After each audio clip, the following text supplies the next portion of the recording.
Voilà, elles seront bel et bien présentes. Waaw, je pense qu'ils ont constaté ci li xewoon ci question d'actualité bi passé nga xam ni premier ministre mi ngi woon assemblée te ñoom ñu choisiroon boycotté. Ils ont constaté que ni la politique de la chaise vide ça n'avait pas payé du tout et ça faisait plutôt la communication du gouvernement dirigé par le premier ministre Ousmane Sonko. Moo tax cette fois-ci ils ont adopté la politique de la présence quoi ñëw fekk vraiment jonjo ak ki nga xamante ni mooy premier ministre Ousmane Sonko parce que c'est ça aussi le jeu démocratique Assemblée nationale loolu lay jëriñ et puis loolu moo tax sénégalais yi choisir leen ba teg leen foofu c'est pour challenger un peu le gouvernement te bu fekkee dañuy bàyyi premier ministre bu ñëw dérouler il y avait que quelques opposants à l'époque je pense Pape Djibril Fall fait partie des rares opposants yi nga xamante ni teewoon nañ bi passé bi premier ministre teewee donc cette fois-ci serait bien que le groupe Takku Wallu soit présent que les non-inscrits comme Thierno Alassane Sall soient présents pour que débat bi gën a vivant en tout cas échange yi aussi mu gën a am ñam parce que premier ministre bëri na ay questions yoo xamante ni sénégalais yi ñu ngi ko ci xaar suba notamment gis nga ni crise universitaire bi ci lañu génn récemment ak lépp li nga xamante ni xew na ci y a aussi le problème de la dette bi nga xamante ni échéance bi ñu war a fay le 13 mars mi ngi ci suñu kanam y a aussi d'autres problèmes yoo xamante ni la campagne arachidière et cetera yëpp ay question la yoo xamante ni suba député yi mën nañ ko ci challenger mu indi ci ay tontu leeral ci sénégalais yi parce que depuis boobu ba léegi je pense que ce sera sa première prise de parole depuis en tout cas crise universitaire bi mu fi amee ba léegi dina ci lay jàkkaarloog askan bi suba wax ak ñoom jox leen un peu xalaatam ak ni mu ko gisee ak nan la ko gouvernement am gérer ba crise boobu daal di jàll donc c'est bien que l'opposition choisisse aujourd'hui ñëw Assemblée nationale janoo ak ki nga xamante ni mooy premier ministre parce que bu ñu boycotté woon du vraiment enrichir le débat politique à l'Assemblée nationale parce que yu bëri yoo xamante ni peut-être askan mi bëgg nañ koo laaj premier ministre buñ ko bàyyi woon mu jàll suba nu mu tuddati député yi duñ ko mën a laaj bien entendu dans le rang des députés de la majorité il y a toujours des députés yoo xamante ne tey jii ils vont bien changer le premier ministre je veux parler de Fatou Cissé Goudiaby Guy Marius Sagna am na ci yeneen députés yoo xamante ni tey jii dinañ ko indil ay laaj yoo xamante ni peut-être dina ci indi ay tontu mais c'est bien de noter la présence de l'opposition demain. Une bonne chose pour la démocratie mais aussi pour le Sénégal, Georges Nesta. Oui, une bonne chose pour la démocratie d'abord et pour le Sénégal ensuite parce que bu ñu fàtte ne Assemblée nationale c'est le lieu par excellence de la démocratie ñu ngi wax dañ nekk ci réew mi nga xam ne c'est les libertés sont respectées ku bëgg a marche ku bëgg a def leneen ku bëgg a wax mais je crois que député yi au nombre de 165 Sénégalais yi tànn leen nee leen dem leen représenter ñu fële ci penc ndaw réew mi loolu boo amee occasion bi nga xam ne kii mooy premier ministre bi nga xam ne mooy doxal politique bi nga xam ne mooy politique bu ñu appliqué Sénégal nga nekk député sénégalais yi yónnee la fa nga ne doo fa dem parce que tout simplement pour des raisons vraiment politico-politiciennes ce qu'ils avaient évoqué la dernière fois mooy lan ne que ñun temps de parole bu ñu jox moo doyul ba looloo taxoon ñu ne dañuy boycotter.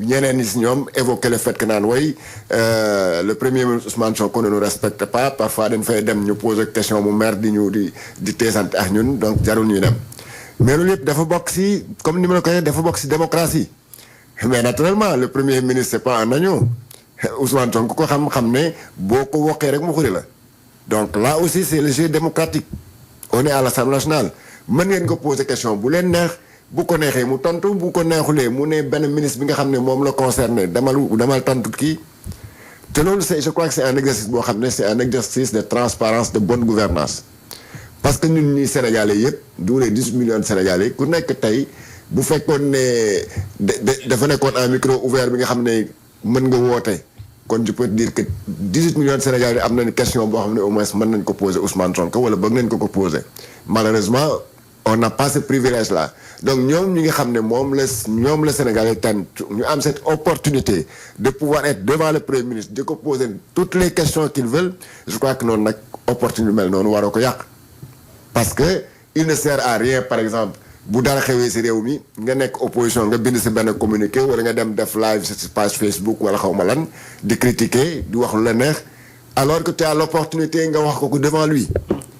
C'est pas les sujets qui manquent. Sujets yi nga xam ne tey war nañ ko mën a évoquer mais ak bëri si réew mi ñoo bëri loo xam ne tey bu fekkoon ne encore une fois tous les Sénégalais am nañu opportunité poser question bi mais ils allaient poser ces questions là au Premier ministre. Donc c'est une bonne décision quand même de pouvoir être là-bas à l'Assemblée. Même encore une fois lu ñuy wax noonu que seen temps de parole moo bëriwul. Mais ça c'est le règlement intérieur de l'Assemblée nationale mooy distribuer la parole en fonction du nombre des députés. D'accord. ñoom bu ñu leen waxee par exemple vous avez 15 minutes vous de l'opposition mais nañ ko nangu. nañu xool loo xam ne nañu nu ñuy répartir les 15 minutes. parce que 15 minutes yooyu c'est parce que ils sont pas nombreux moo tax ñu attu leen 15 minutes règlement bee ko wax. mënuñu tolloo nag ak ñi nga xam ne ils sont presque combien les députés de PASTEF une centaine donc ñooñu logiquement mënoo leen tolloo temps de parole. lu tax encore seen présence foofu am njëriñ. Oui. c'est que ku ne xam na ne am na ay questions yoo xam ne ce qu'on appelle en tubaab les questions qui fâchent c'est pas les députés de PASTEF qui vont les poser à Ousmane Sonko. ñooñu la majeure partie du temps lu ñuy wax mooy monsieur le premier ministre félicitations tàccul ko vraiment diw ko beer ba mu nice ñooñu loolu la majeure partie loolu la ñuy wax il y aura que peut-être quelques identités remarquables ñooy poser benn question boo xam ne peut-être dina ko xaw a gêner. mais l'opposition question yi nga xam ne par exemple ñoom les gens de PASTEF di éviter ça c'est l'opposition c'est son rôle de les poser. question yu bëri nga xam ne dañoo am solo te waa PASTEF yaakaar ne buñ ko posé premier ministre mën na si mer il peut sortir de ses gonds. Oui. C'est sûr que c'est l'opposition qui va les poser. Donc opposition boobu bu fa nekkulee. débat bi du mu wax ne du am sens mais du am punch. Du am contradiction. Du am contradiction il y aura pas de débat contradictoire forcément. Parce que wóor na la ne c'est pas les députés de PASTEF qui vont porter la contradiction à Ousmane Sonko. C'est pas possible. Sinon boog quelques exceptions. D'accord. kii mu ngi wax Guy Marius Sagna mais même il y a des questions yoo xam ne Guy Marius ne peut pas aller au-delà de ça. Par exemple bu premier ministre waxee lii certainement quelqu'un qui peut le contredire sur place si opposition rek la mën a jógee. En tout cas ñoom ñoo ko mën a poser question keroog Pape Djibril Fall essayé na ko affaire bi neexoon na pourtant. loolu def si am solo. donc le rôle de l'opposition c'est exactement ça c'est-à-dire porter la contradiction mais s'il décide de faire la politique la chaise vide. loo yaakaar le gars il va venir il va dérouler. D'accord. Il va dérouler di wax peut-être lu ko neex ak loo xam ne peut-être les Sénégalais ne s'attendaient même pas à ce genre de discours-là. C'est les représentants du peuple ils ont le droit et le devoir d'être sur place. Et de poser toutes les questions. Sinon bu ñu fa nekkulee le lendemain tu vas entendre certainement bu ñu boycotter l'autre jour là le lendemain bu premier ministre parler son discours ku nekk jël sa xalima daal di bind ne oui je suis déçu nangam. Alors que boo fa nekkoon tu pouvais dire que je suis déçu monsieur le premier ministre lii fii laa doon xaar lu tax waxoo lii maa doon xaar nga wax ci dette bi. maa doon xaar nga wax ci homosexualité maa doon xaar nga wax ci crise universitaire. maa doon xaar nga wax ci. D'accord. Mais il ne sert à rien nga bàyyi ba ñibbi sa kër naan sa ataaya naan bind benn communiqué ne que oui j'ai entendu un discours ça c'était une répétition c'est du déjà vu ou du déjà entendu ça n'a pas de sens. D'accord. Awa man jeexal naa posel sa bopp question nga tontu. amul fenn. man jeexal naa de. koor gee mit soo paree ñu dem ndogu ji pale. pare am na ndogu. opposition bi tey jii seen posture évolué na Georges Ndassa mi ngi koy wax apporter la contradiction espérons mais est-ce que du ñu duggati ci querelle de borne fontaine comme ni ko tubaab di tuddee. Pamata. Oui. Avant ñuy ñëw sax si boycott bi wala dara. xam nga am na ñoo xamante ne dinañu ñëw. mais am na ñoo xamante ne dañu dul ñëw bañ leen takkalee écharpe ba la ñu gëj. waaw. loolu tamit yaakaar naa ne assemblée nationale war nañ ci jël ay mesures. parce que mënoo di fay nit koo xamante ne liggéeyul askanam. loolu muy benn point. beneen point bi Pape Matar. Oui. da nga doon wax pourquoi boycotter. parce que le premier ministre daan na ñëw assemblée ba dem. daanoo sentir li nga xamante ne moom moo di seen absence parce que quand il y a quelqu'un comme Tafsir Thioye. day ñëw il pose yoo xamante ne day soxal askan wi. mais pas Matar ñi absenté woon chaque jour suñu ñëwee assemblée lan la ñuy poser. duñu poser question. yoo xamante ne si doxalinu réew mi la aaju non non non non dañuy ñëw pour parler de la personne du premier ministre. Oui. Est-ce que tey jii loolu lañ leen doon xaaree ci assemblée nationale bi parce que pour man y a des urgences yoo xamante ne moo tax askan wi ne leen vous êtes nos représentants au Parlement.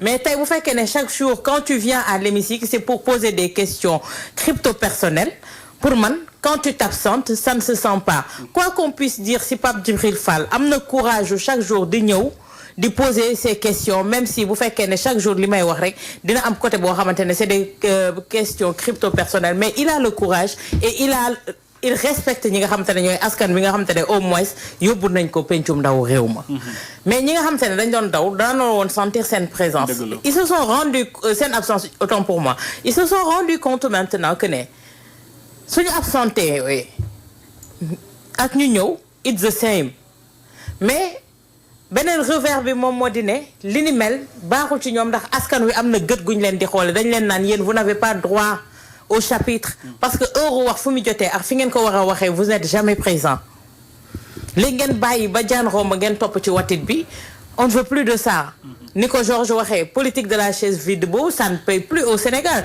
te li may wax askan bi dañuy yeewu boo xamante ne pas matar kenn mënatu leen nax ci yenn yi kon je pense que tey jii ñoom seen liggéey li tax ñu leen di fay et pour mériter li nga xamante ne mooy ñàkku sénégalais yi leen di fay moom moo dina ñu dem représenter leen ci hémicycle bi mais également nekk porteur de message boo xamante ne day baax bénéfique pour le peuple sénégalais mais bañ dem di nekk porteur de message boo xamante ne pour régler des comptes politique la wala pour ñëw défendre ki nga xamante ne moo di nekkoon seen leader nekkoon fi pour ñëw di indiwaat l'histoire de cette personne là à l'hémicycle ak yi ni mel je pense que tey jii ñoom war nañu xam lan mooy seen liggéey lan la askan wi di xaar ci ñoom pour ñu ñëw et ñu am koo xamante ne il n'est pas frileux ragalul question ragalul ñëw à l'hémicycle parce que ñun yàgg na yàggul mais premier ministre bu doon ñëw pour question d'actualité à l'Assemblée nationale de 2012 à 2024 man gisuma ko kon tey jii loolu rek war na tax tey ñoom ñuy teew à l'hémicycle les députés de PASTEF également ñoom ñu ngi jouer seen rôle ñenn ci ñoom ñu ngi jouer seen rôle parce que dañuy ñëw avec des questions yoo xamante ne ça touche la population seen ay demande la ñu répondre leen ci kon yaakaar naa ne tey jii ñoom foofu la ñu war a focaliser wu ci loolu la ñu war a dox pour nga xamante ne Pape mixture bi war a am à l'Assemblée nationale mu am fa ndax looloo tax bi ñuy fal joxuñu Pastef 100% dañ leen jox 131 députés ñoom ñu jox leen li ci des kon pour man tey ñooñu waruñu néewal doole askan wi nga xamante ne moo leen porté au pouvoir ndax su doon loolu Pastef allait tout rafler te kon bu mu am assemblée monocolore soxla wuñ ko woon moo tax ñu tabb leen ñu fal leen kon je pense que tey jii ñoom dañu war écharpe bi ñu leen takkal ñu mérité ko jéego bi askan wi def xëy fajar dem votel leen yóbbu leen assemblée ñu mérité ko pour di leen waxal li nga xamante ne moo di seen soxla te bàyyi ñoom seen ay soxla ak seen guéguerre crypto politique politicienne bi nga xamante ne moo fay am en tout cas askan bi dañ leen suivre bu baax a baax suba jàkkaarloo boobu li nga xamante ni day dox ci diggante le premier ministre Ousmane Sonko ak les députés voilà représentants du peuple du Sénégal espérons que li ñu fay wax rek dina jëriñ askanu Sénégal Ayoba ñu tàggoo rek ba suba ak jàmm incha allah. waaw ba suba ak jàmm ci koor gi espérons que dina gën a xaw a gën a sedd que ni mu tàngee tey jii. yow Georges du ñu yóbbu pale ñu ndogu ji.